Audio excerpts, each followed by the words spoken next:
Olá pessoal, estou aqui com mais uma aula de reposição para a turma do 7º ano, reposição das aulas do ano de 2020. E dessa vez nós vamos trabalhar com a temática do conto, tá? Então vamos lá. Gente, o que é conto? Sempre que a gente escuta falar em conto, a gente lembra logo dos contos de fadas, né? Cinderela, Chapeuzinho Vermelho, Os Três Porquinhos, então é por aí mesmo, tá? Então, o que seria o conto? O conto é uma narrativa curta que se caracteriza pela concisão, ou seja, algo sucinto, algo pequeno, né? Algo resumido. Linearidade, segue uma linha de raciocínio e uma unidade. São elementos essenciais do conto. O narrador, né, que é aquele que conta a história, o personagem, né, pode ser mais de um personagem, enredo, que seria a história em si, o espaço e tempo, ou seja, em que momento acontece isso, tá? O conto consiste em uma história focada em um conflito, ou seja, num problema, apresentando um desenvolvimento e resolução desse conflito. Então, eu tirei essa definição dessa fonte aí, né? Que está aí embaixo, tá bom? É um livro, tá? Então, vamos continuar aí. Então, vamos para as atividades. Vou lendo as questões e vou explicando cada uma delas, tá bom? E dando um norte para que você possa entender e responder. Leia o conto a seguir para responder às questões que se seguem. Uma galinha. Era uma galinha de domingo, ainda viva, porque não passava de 9 horas da manhã. Parecia calma. Desde sábado, encolhera-se num canto da cozinha. Não olhava para ninguém, ninguém olhava para ela, mesmo quando a escolheram, apalpando sua intimidade com indiferença, não souberam dizer se era gorda ou magra. Nunca se adivinharia nela um anseio. Foi, pois, uma surpresa quando a viram abrir as asas de curto vôo, inchar o peito e, em 2 ou 3 lances, alcançar a muralha do terraço.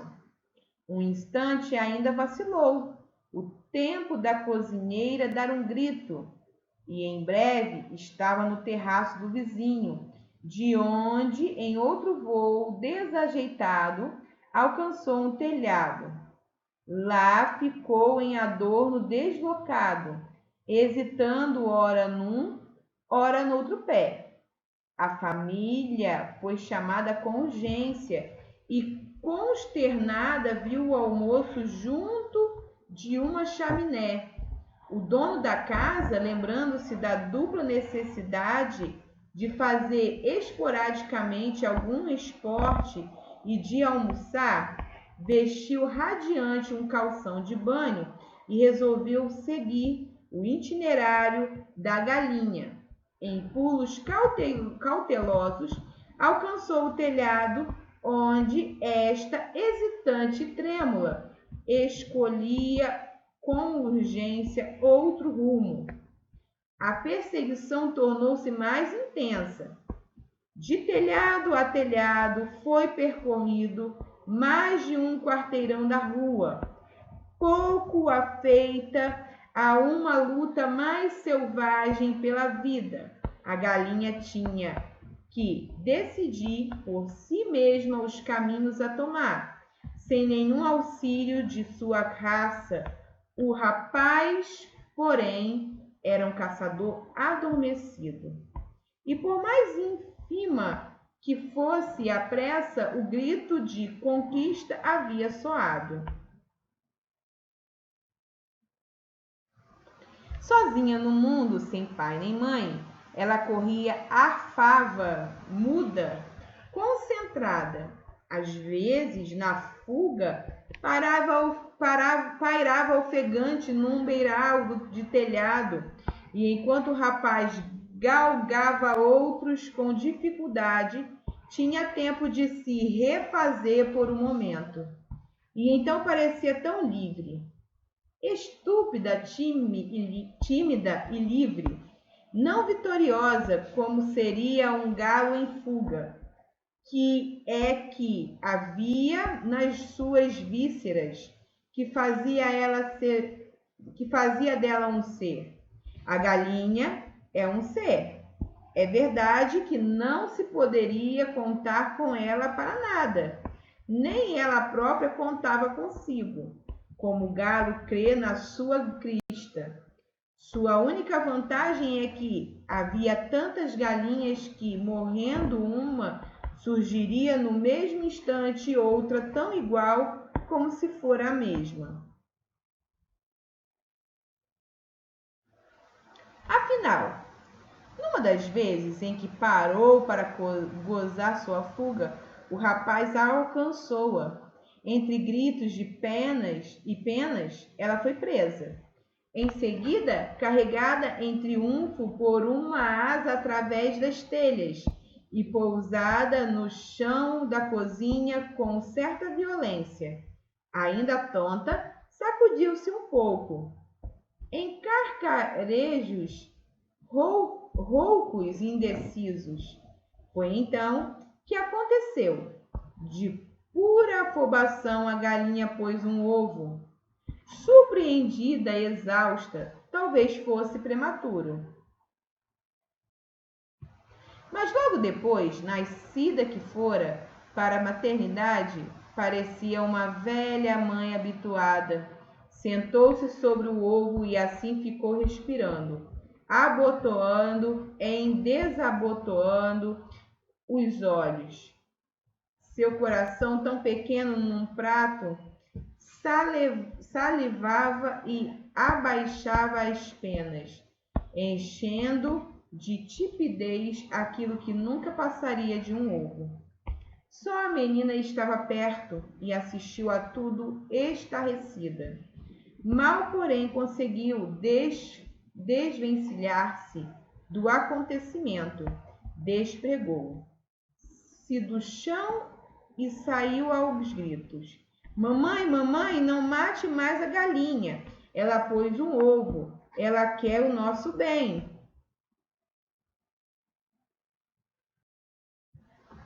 Todos correram de novo à cozinha e rodearam mudos a jovem parturiente, esquentando seu filho. Esta não era nem suave, nem arisca, nem alegre, nem triste. Não era nada. Era uma galinha, o que não sugeria nenhum sentimento especial. O pai, a mãe e a filha olhavam já há algum tempo, sem propriamente um pensamento qualquer. Nunca ninguém acariciou uma cabeça de galinha. O pai, afinal, decidiu-se com uma certa brusquidão. Se você mandar matar esta galinha, nunca mais comerei galinha na minha vida. Eu também, jurou a menina com ardor. A mãe, cansada, deu de ombros. Inconsciente da vida que lhe fora entregue, a galinha passou a morar com a família. A menina, de volta do colégio, jogava a pasta longe sem interromper a corrida para a cozinha. O pai, de vez em quando, ainda se lembrava e dizer que a obriguei a correr naquele estado. A galinha tornara-se a rainha da casa. Todos menos ela o sabiam. Continuou entre a cozinha e o terraço dos fundos, usando suas duas capacidades, a de apatia e a do sobressalto. Mas quando todos estavam quietos na casa e parecia tê-la esquecido, enchia-se de uma pequena coragem, resquícios da grande fuga, e circulava pelo ladrilho, o corpo avançando atrás da cabeça, pousado como num campo, embora a pequena cabeça atraísse. mexendo-se rápida e vibratil com o velho susto de sua espécie já mecanizado. Uma vez ou outra, sempre mais raramente, lembrava de novo a galinha que se recortara contra o ar à beira do telhado, preste a anunciar. Nestes momentos enchia os pulmões com o ar impuro da cozinha e, se fosse dado às fêmeas cantar, ela não cantaria, mas ficaria muito mais contente. Embora nem nesses instantes a expressão de sua vazia cabeça se alterasse. Na fuga, no descanso, quando deu à luz ou bicando milhos, era uma cabeça de galinha, a mesma que fora desenhada no começo dos séculos. Até que um dia mataram-na, comeram-na e passaram-se anos. Aí nós temos algumas questões para serem respondidas, tá bom? Então preste atenção na leitura da questão, na explicação da questão, tá bom? Porque novos conhecimentos vão ser dados e alguns vão ser relembrados, porque existem coisas que vocês já aprenderam, tá? O texto A Galinha pertence ao gênero narrativo. Identifique o tipo de narrador do conto. Justifique sua resposta. Vamos relembrar os tipos de narrador que nós temos? Lembrando o que é narrador, gente, tá? O que é narrador? É aquele que narra, aquele que conta a história, tá? Cada uma das histórias que lemos, ouvimos ou escrevemos é contada por um narrador nos exercícios de leitura. Assim como nas experiências de escrita, é fundamental a preocupação com o narrador. Grosso modo, podemos distinguir 3 tipos de narrador, isto é, tipos de foco narrativo. Então, narrador é aquele que conta. Lembrando que quem conta uma história, ou conta a sua própria história, ou conta a história de outro. Se ele conta a sua própria história, ele é um narrador personagem. Porque além de contar a história, ele participa dessa história, tá bom? Neste caso, o narrador participa da história e, por isso, o texto é escrito em primeira pessoa, do singular ou plural, né? Eu ou nós. Outro narrador que nós temos, e aí esse tipo de narrador ele conta a história de outra pessoa, ele é um narrador de terceira pessoa, que é um narrador observador. Também existe a possibilidade de o narrador não participar da história. Ele observa a situação de fora, o que faz o texto ser escrito em terceira pessoa. Então, ele conta apenas aquilo que ele vê, mas ele não conhece nada íntimo dos personagens. Outro narrador de terceira pessoa é o onisciente, certo? Ele narra, né, aquilo que ele vê, ele conta a história de uma terceira pessoa. No entanto, ele conhece todas as particularidades desse personagem, inclusive aquilo que os personagens pensam. Ele conhece tudo, sabe tudo da história. É aquele que sabe de todos os fatos, mesmo que não participe da história. Sua compreensão costuma ir além dos acontecimentos. Ele consegue narrar até mesmo os pensamentos e sentimentos dos personagens, como se tivesse um conhecimento sobrenatural. Então, quando na questão número 1 eu pergunto que tipo de narrador, você vai responder se é um narrador personagem, se é um narrador observador ou se é um narrador onisciente. Um desses 3 da setinha verde, tá bom? 2. Quantos personagens atuam na narrativa? Há uma personagem mais importante que outra? Em caso afirmativo, identifique. Então, olha lá. Quantos personagens eu tenho? Você vai identificar quantos personagens tem na narrativa. Tem um personagem mais importante? Será que tem, gente? Olha lá, preste atenção. Quem é que estava na cozinha, né? Que ficou pulando de telhado em telhado? Olha lá. Então, existe um personagem mais importante. E esses personagens podem ser animais ou seres humanos, viu, pessoal? 3. Qual fato desencadeia o conflito vivido pela personagem central na narrativa lida. Ou seja, qual é o grande problema que acontece nessa narrativa? Que momento do conto lido representa o clímax, ou seja, o momento que tudo é resolvido? Então, você vai escrever aí na número 3. 4. Em que tempo e espaço a narrativa ocorre? Ou seja, em que momento da história? Que palavrinhas que tem no texto que me dão a ideia de história, de momento, de tempo que estão nessa narrativa?